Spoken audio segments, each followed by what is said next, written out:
I am the first reporter. My topic is all about relativism and the ambivalence of Filipino cultural values.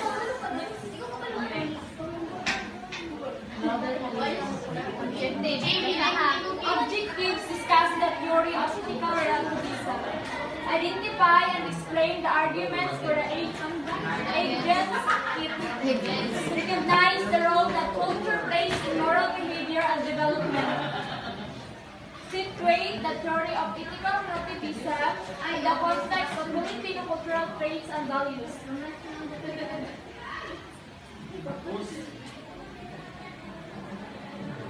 Cultural moral behavior is now a common and well-accepted belief that culture plays a very influential and crucial role in the development and formation of one's moral character. So, ang cultural and moral behavior, ang moralidad ay tumutukoy sa isang sistema ng paniniwala tungkol sa kung ano ang tama at mabuti kumpara sa kung ano ang mali o masama. For example, you choose your friends between sa imuhang pamilya. So, di ba, mali man, nga, di ba, ang friends is for happens lang, tapos, niya, ng panandalian na po ng friends. Kumpara sa atong family is kanang, our family is kanang na-approve sa atong side, provide our needs. Next. Ethical relativism defined. In short, ethical relativism is a theory that holds that there are no universally valid moral principles, that all moral values are valid relative to culture and individual choice. Ethical relativism ay ang teorya na nagsasabing ang moralidad ay may kaugnayan sa mga pamantayan ng kultura ng isang tao. Ibig sabihin, kung tama o mali ang isang aksyon ay nakasalalay sa mga pamatayang moral ng lipunang ginagalawan nito. For example, dito sa Pilipinas, ang pakikipagtalik bago ang kasal ay hindi katanggap-tanggap sa moral. Kung pupunta ka sa laing country is ang mga teenager nito is wala nang teenager na mawala ang kanilang virginity sa murang edad. Diba, sa the other country is ang mga teenager nito may mga gakan. Dili ako sa tuwa natin mga igaton. No, na-apply ko din sa kuha ang mga kuha nila dito, mga behavior nila dito as line. Ano ba kayo nung ka? Malawit lang. How do you say so? How do you say so?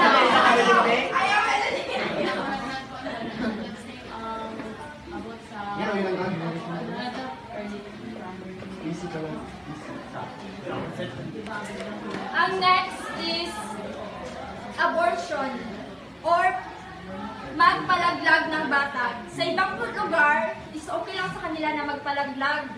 Kailangan siguro sila yung mga kaluoy o mga konsensya rito at compared din sa ato kung magpalaglag ka, hindi ka kukuhan. Nagkakay ko ba ng palaglag? Kaya sa ako. Mga pulis sa Bible, kung sila ang Immoral. Immortal. The other example is sa Quran ka ng mga Muslim. Sa Muslim is okay kanang sa Muslim is ilang culture kay kanang pwede sila mag-asawa o 5 or yes, tolo. Yes. Yes. Wala sa Quran.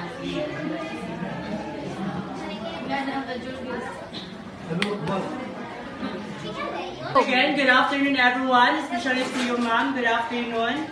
And I am the second reporter from this group, from group 5 rather. My assigned topic is all about the argument for ethical relativism.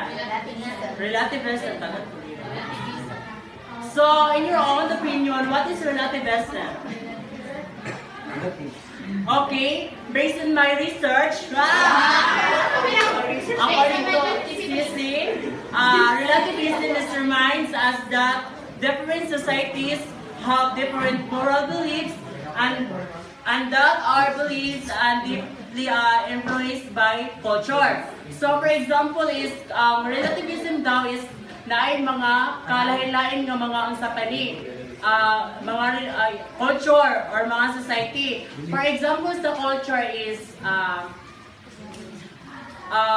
for example na ako ha kaning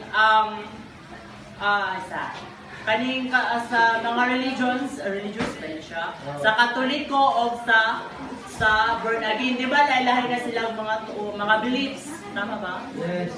Sige, okay, next. So there are 5 types of ethical relative arguments of relativism. So first is the cultural difference argument. One of the most often cited reasons to support ethical relativism is the actual existence of normal diversity among cultures. Throughout history, many societies have held beliefs and practice about morality that are strictly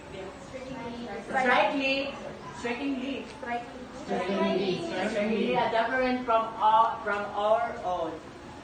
So, motong gingon na ang relativism is the different cultures on the society. So, ang example ani is motong gingon na sometimes the morality of people is magdepende sa ilahang culture or kanang nasanayan nila. Just like sa ilahang beliefs or sometimes kanang wala na dito sila gabase sa kanang ethics of ang ethics ba is kanang wala na sila gabase kung unsa ang good or bad. So kibali kung sa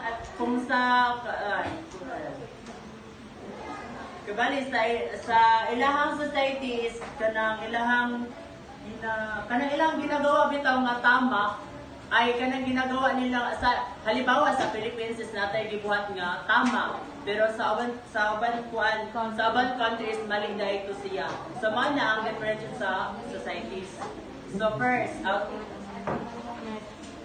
the second is arguments from respect. As we have just noted above, ethical relativisms are rooted in culture, multiplicity, some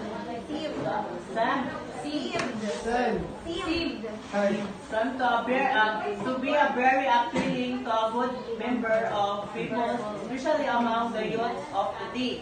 So when we say from respect, so example ani is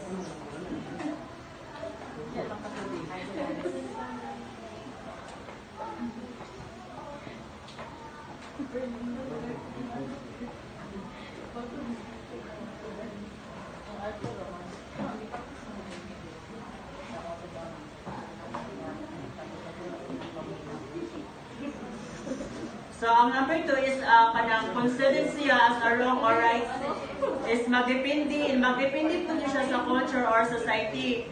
So taas ang mga kabataan karon is kanang or mga youth, young people is kanang nagbago or mga kinaiyaw and the base is ilang na natapdan.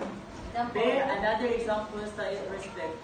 Diba sa una is kanang sa una nga mga kabatanunan nag-share si mama sa ako nangutana pa mo dito sa iyo before ko nagkuan ani kung unsa ilang mga kaagi sa una sa mga kabatanunan. So sa una daw is ang mga sa ilang mga batches sa mga 1980s, mga wala pa ta respectable daw kaayo ang mga kabatanunan, mga sa ilang generation. But now, ang generation karon sa mga young people is not all man, pero kasagaran din siya nga wala na yung mga respeto. Yes. Respect. So the third is, nasabtan na. Yes. So another example sa number 1 dia is katong sa culture no, kanang child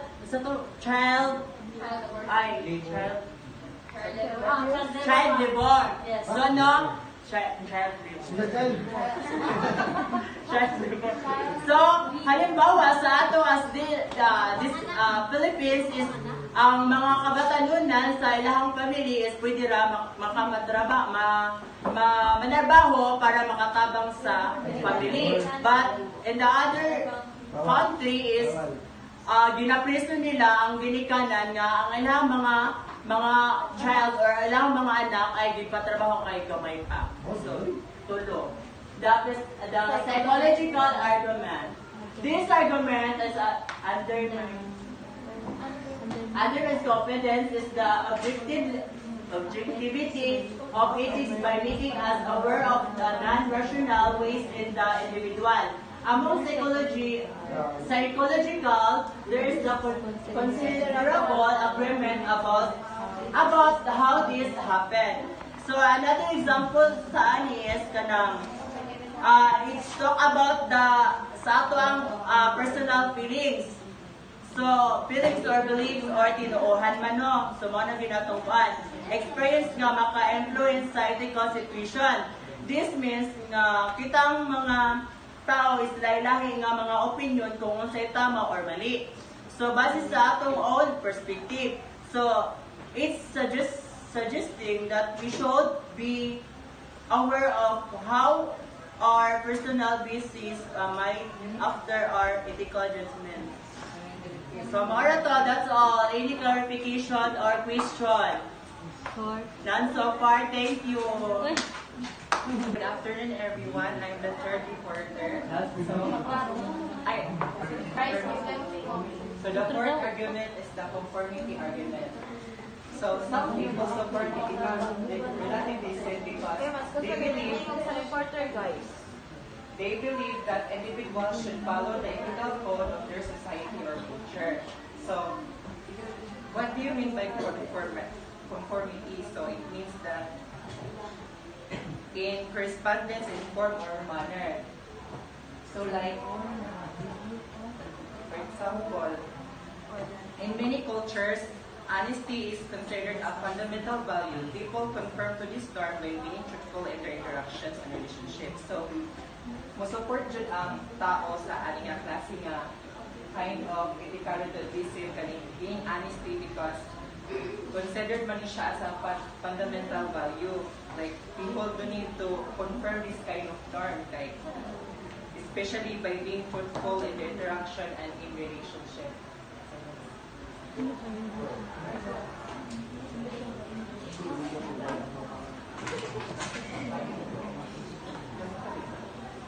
So some people conform Human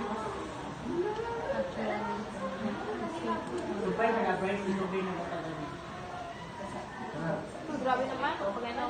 Taylor siya, kung ano ka na tumimurize, breaks ka na ba?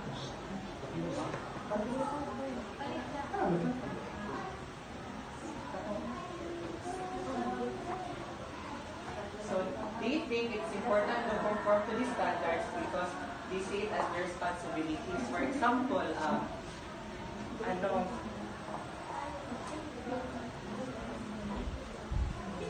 in certain societies, it is expected for individuals to take care of their elderly parents. People conform to this norm by providing financial and emotional support to their parents in their old age. So, especially sa tuhan yung culture sa Pilipino, pag once ato ang parents or ato ang magpapa, tiguang na, tagaan dyan nato sila tuhan ilang financial or emotional support nato. Okay, of course, tiguang naman, gamay nilang tayo sa ilang life.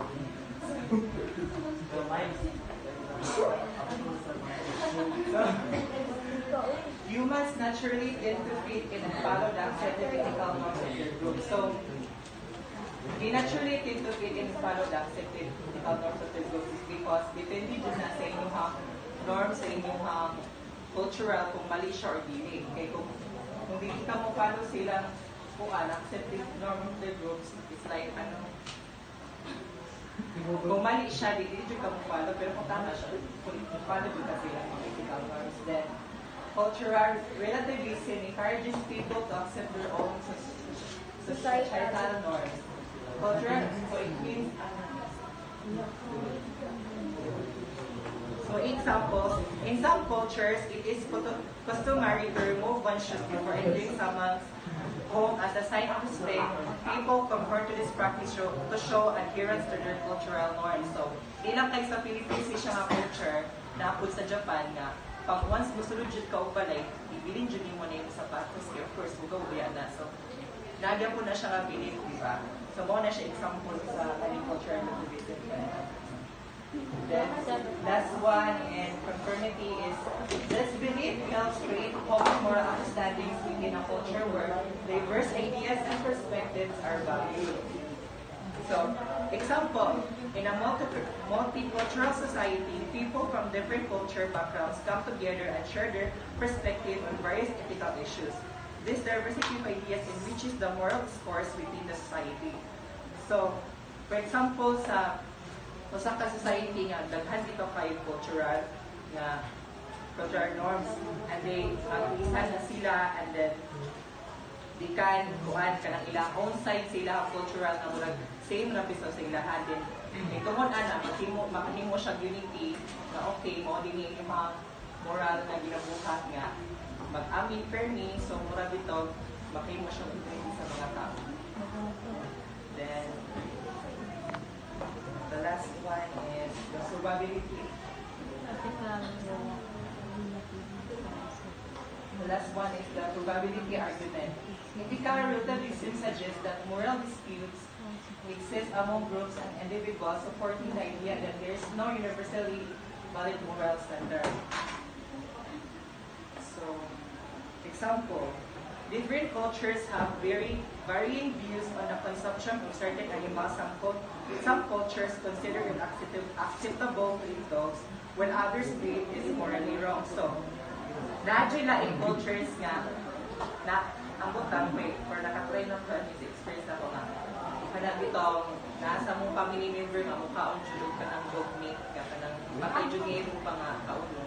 So murag mo na siyang pasabot anong kuan. Another example daw, Bryce. Murag sa ila kay sa bad cultures kay murag morally wrong bitaw siya, pero sa uban kay murag tama lang sa ila, pero sa uban nga cultures murag mali sa ila ba. So murag siya identical. Then last one is people often struggle to determine the morally right course of action in specific situation, leading to skepticism about establishing a universal moral standard. So,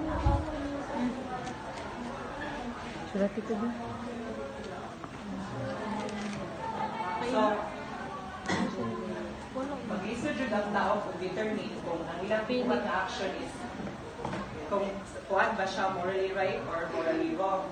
Mo nang makalid siya so skepticism about questioning ano kani man ninyo ang culture nga mukhaon mo kanang iro nga murag bawal mo guni siya. So mo na Bawal din na siya, Bryce, kaya bawal article, ano lang, pero sa uban culture kay murag okay ra sa iya ba nga mukhaon sa pero bawal na din na siya. Pero sa una siya sa murag mo na siya skepticism dahil ako no. O, pero pinatago na. Pinatago na din ay. Amo nga di man makakitago. Expose man. Pinatago expose man. So this difficulty in determining moral truth has raised doubts about the possibility of proving or establishing a definitive moral standard.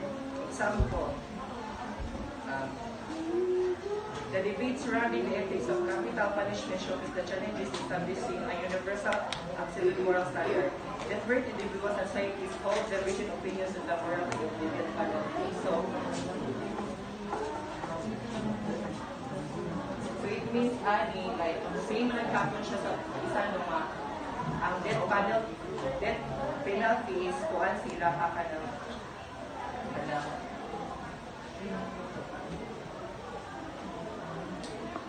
death penalty is mura bitong bawal sa ilaha din mag-down dyan ka and should like possibility of proving establishing a definite moral standard, like hindi siya morally standard ang patay or active penalty. So then the next one is the probability argument states that if object or universal truth in ethics exists, it should be possible to prove the the truth or falsity of certain moral opinions. Example, moral disagreements exist regarding the ethics of abortion. Proponents of different viewpoints argue that their stance align with public moral truth. So, it means ani ka nang sa abortion, like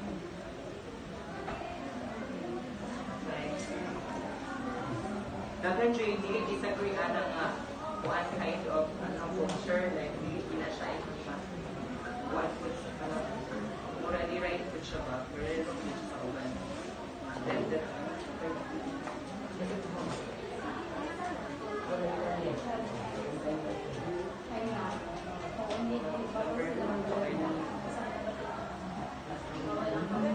so, evaluating ethical relativism. Evaluating ethical relativism of cultural diversity.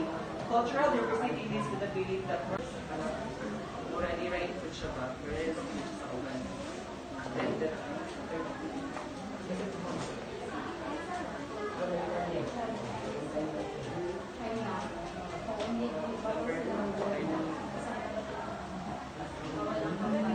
so, evaluating ethical relativism. Evaluating ethical relativism of cultural diversity. Cultural diversity leads to the belief that morality varies among different cultures. For example, in some cultures, polygamy is considered morally acceptable, when in others it is seen as morally wrong. So, same sa example ni Tim nga, sa Muslim nga, sa ilahan nito is kanang culture na bininan ng partners sa ilang life, sa uban, then mura dili siya ko ang life. So, that's one. Just like people have different clothes, foods, and languages, they also have different moral beliefs. So, like, understandable na rin na siya, no? Like, people, dahil nakikita niya clothes, especially sa gawas, na bilang pagpamodern nila ka nga, ano skin, maklaro na job. Then, they also have different moral beliefs.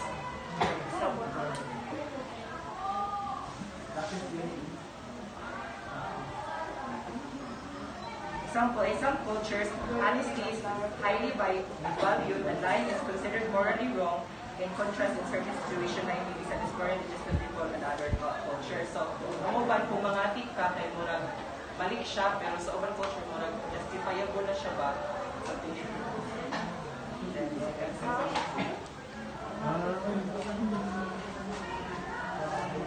cultural relativism is a recognized fact in sociology and anthropology.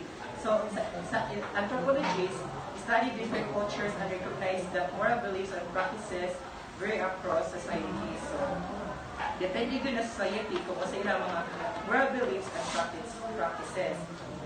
However, the fact of cultural diversity does not prove that ethical relativism is true. Example, while cultural diversity exists, there are also universal moral values that are recognized across cultures, such as the value of human life or the principle of fairness. So, in cultural diversity, naapoy uban nga cultural nga mas value nila ang panag-imuhang human life or kanang equality. Diba, sa gawa sa US is dapat equal na biya din tanan. Like, hindi man ingon sa gender equality ka nang kung babae ka, pwede dyan ka maging CEO sa kumpanya or you can do anything you want in life. So, muna siya there's also universal moral values. So, muna po